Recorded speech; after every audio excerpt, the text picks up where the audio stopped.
Hi everyone, it's Andrew from RC. We had the maulers out yesterday, me and Tel did, and they got very wet, very muddy. So naturally, like all good RCers, it is time to strip them down. I've made a start already, and then Terry reminded me I probably should film it. So, a little bit of catch up on the front axle. Here it currently is. Basically, the front axle is in two halves. Right, which is really cool. So the good news there is that you can leave the links and the prop and the shocks all in place. So that's really cool. And you get the front half off and you can pull the axle out and get in there and so on. So that's really cool. Now, what isn't really cool is that to get to this point, you do have to dismantle a fair amount of the gubbins. So the servo plate had to come away because the servo plate attaches twice to the front half of the axle and once, I believe, to the back of the axle. What I'd like to just mention and why these things are important to do. This is an RTR truck. It hasn't been stripped down and greased and so on, to my knowledge anyway. I haven't done it. This is its first wet run, so yeah, definitely take these things apart. Even though it's RTR, you think they've sorted it all out. Well, the more experienced amongst you will realise that they probably haven't sorted it all out grease-wise. So I opened this up, and admittedly it's had a swim, so there's possibly been water in here. I have rinsed it out and have dried it overnight. But I'll tell you now, these axles were bone dry. There was absolutely nothing in there. Bone dry, not a hint of grease, not a hint of grit, not a hint of contaminant of any description. So I have greased it up.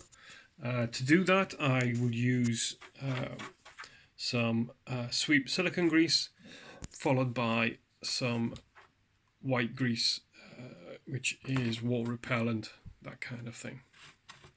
So I put the silicone on first. I don't know why, I just do. I put the silicone on first, work that into the teeth with a brush.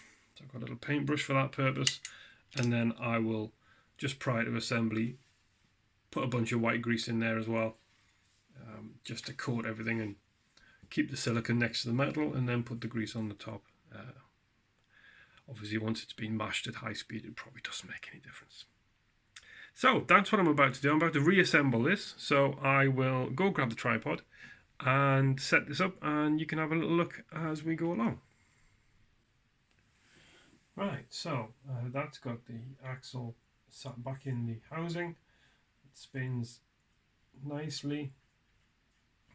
These axle ends pull out of the center hub without any interference. So when you just found there that trying to put it back in, you can have to adjust the length of these. So you just pull them out slightly.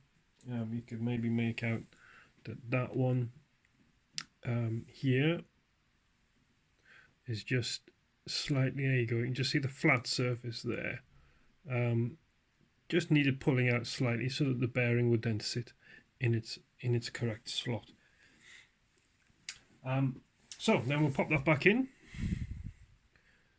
and we'll see how we get on. So that's going to go, make sure it goes in the right way. It does turn, it's all nice and smooth. Let's get that in and offer it up. Okay. Feels like it's in okay. So then we can reverse the build. Just make sure these are going to clamp up. So do I put the servo plate on first? Maybe. Feel a little happier if this wasn't going to just drop off. So I'm going to take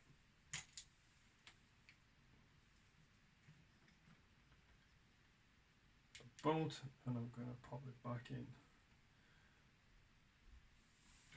Just so it doesn't. And these are screws. These FTX kits they're all cross-headed screws, not hex drivers, which I'm not a big fan of. But as Terry pointed out, it does. They're easier to clean out and they're less likely to strip than an Allen bolt, a hex bolt. Once it gets full of dirt and you try and loosen it off, and before you know it, you've stripped it. Right, so that's not, at least not going to just drop off. Back in place. And that's the servo screws. Right, it's a little flat-headed ones. How much tilt can I get on that?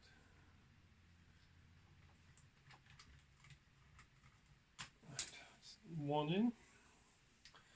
So I'll just fasten this up, pop the servo back in, and we'll catch up after that. Hi, right, welcome back. We've got servo plate mounted to these two arms coming out of the top of the axle. So that's all good, that's all solid. The servo is exactly where it should be now. And all I've got to do is mount the steering knuckles back on the end of the dog bones. Now the first thing I'm going to do is I'm going to take the dog bone from the knuckle from the side I dismantle completely and just slot that over the end here. So that keeps the two halves of the axle together while I work on this side. So this side I took off in one. So it came off in its entirety, and it's going to go back on, hopefully, in one piece. Save me a bit of work. Just make sure that the dog bone matches up with the cup it's got to go into. That's the bolt holes lined up, and that should be, there you go. Right, shove and it's on. So let's just pop the screws in, get that bad boy tightened up. And I should also point out, it is easy at this stage. I, off camera, try to put this on upside down, by which I mean I try to put this end on there, therefore the steering mechanism was upside down, and obviously didn't get very far with that idea, but this is how it goes. When everything's upside down, it's easy to get it wrong. So gently goes, don't force anything. Right, so that's one on. Let's have a look at the other. So I do like to keep at least one example of which screw or bolt goes into somewhere when I'm unfamiliar with it. So in this case I've kept these two screws in here just so I know that these are the screw sizes that fit this part of it. I didn't want to start getting screws mixed up. The results can be bad. Right, so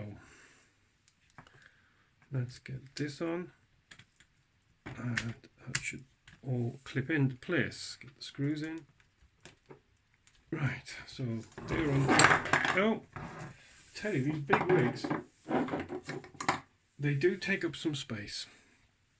I've no idea what the cross truck's going to be like.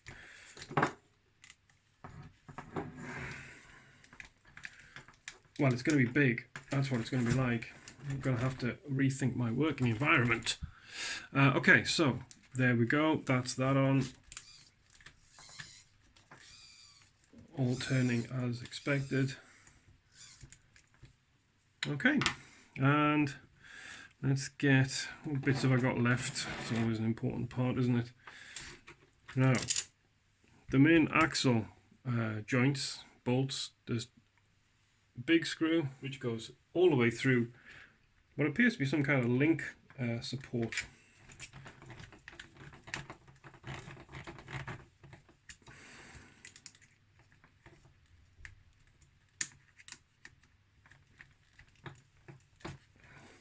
I would imagine that with the standard arm you just have to take it off to put these on, because that is quite tight. I might just pop this off.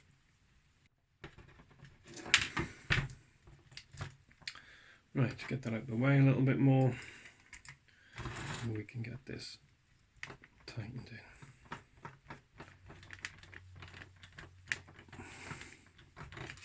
Get the other two in, the shorter two go at the top.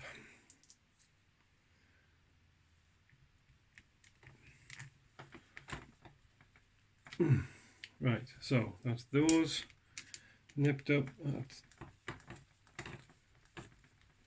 that nipped up, and that one nipped up. Okay, so now we can pop this back on. Right, I don't want to tighten them up too much in case they end up nipping the steering. It is plastic to plastic up there.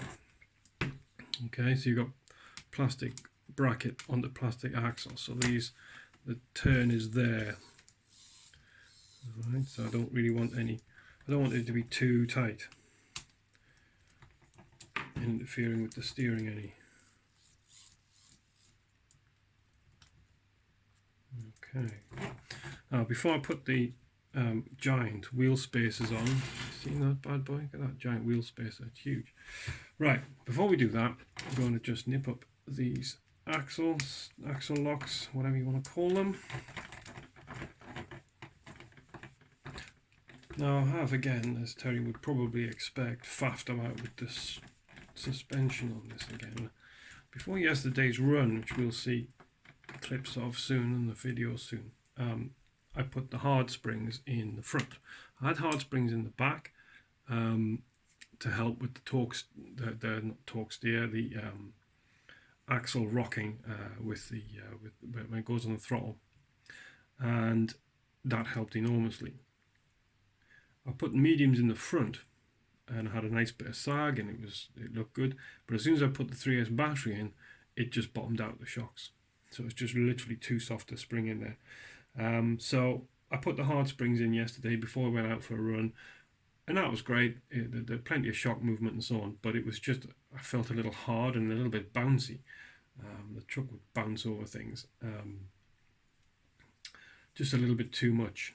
Might be because it's very thin oil in there as well, but I thought I'll just put 2 springs in this time. So the Boom Racing shocks, they come with medium, soft and hard springs in the box. So I dug out the medium and the soft, and I've put them both in. Just mesh the springs together and cram them in there, and we'll see how we get on with that.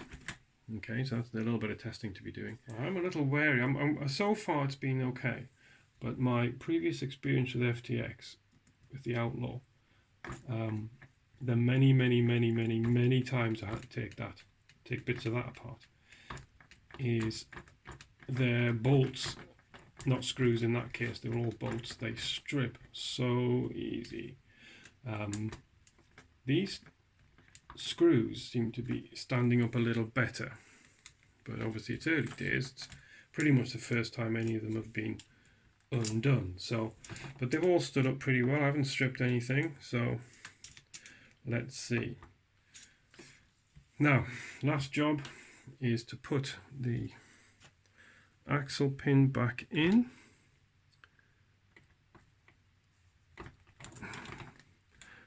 You see the bearing properly.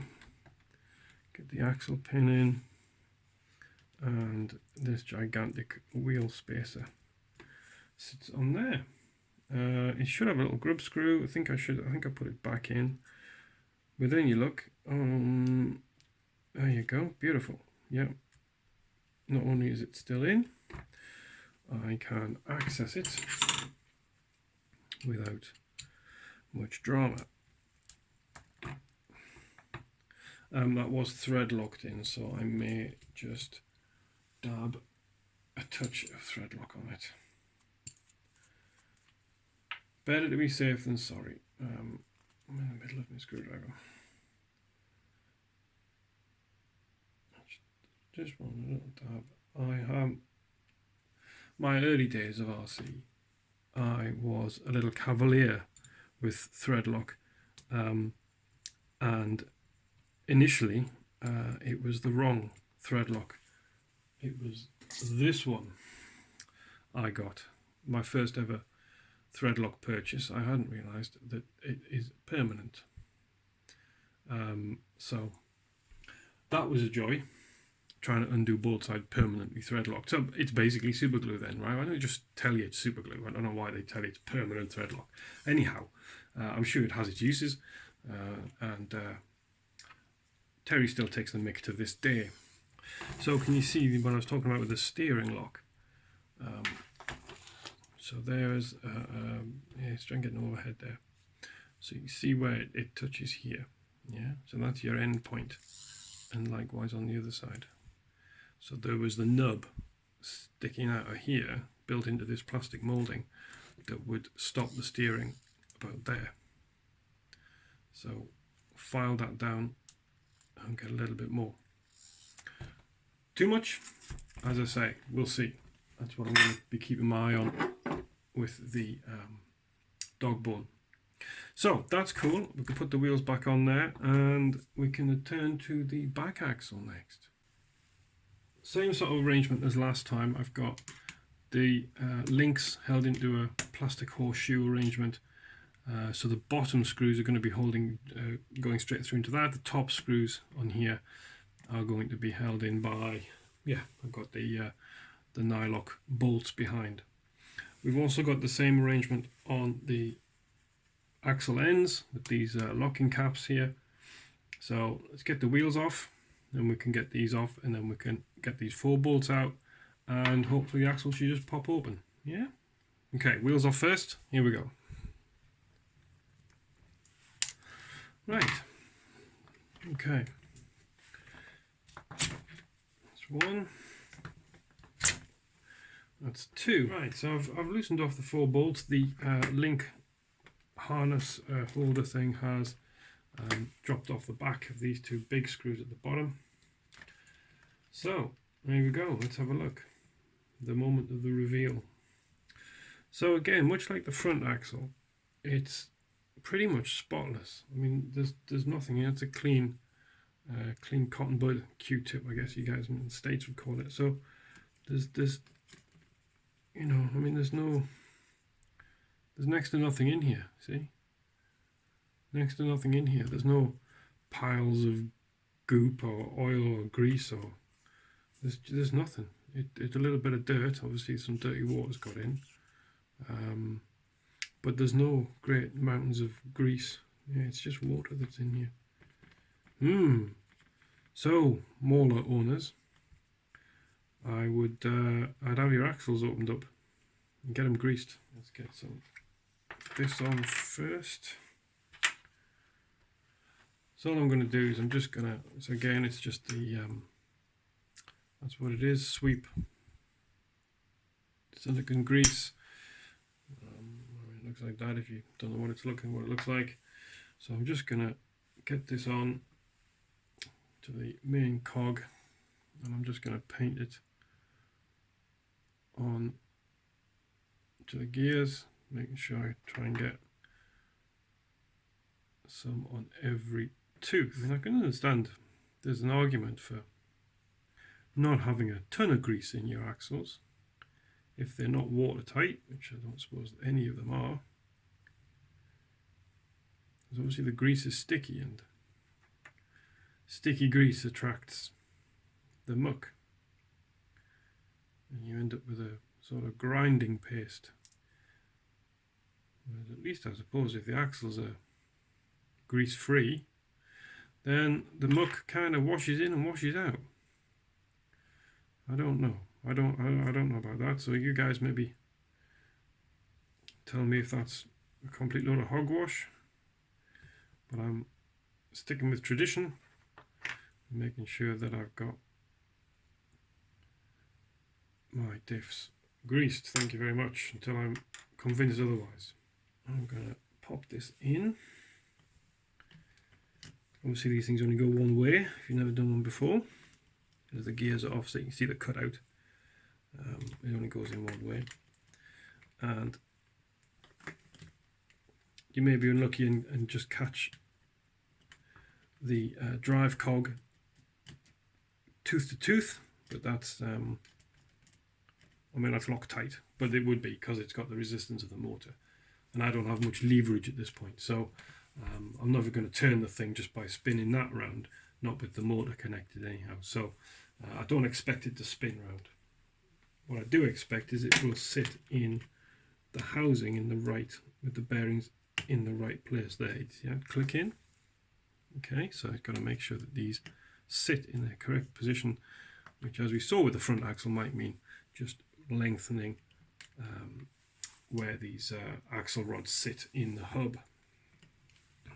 This is not expensive stuff, and there's a lot of it. So whereas the other stuff's quite expensive and there's not much of it. So I'm using the expensive stuff, right metal to metal, and then I will use this more as a kind of water coating for the whole thing, I guess is my thought. Let's get some on the bearing there, some on this bearing there, and on this fella here. Right, so that should be plenty as it starts spinning. That will distribute itself accordingly. Right, so much easier than the front one. You haven't got all the servo and steering apparatus to negotiate your way around. And then we just pop this back on. So there you go. Next step, gearbox.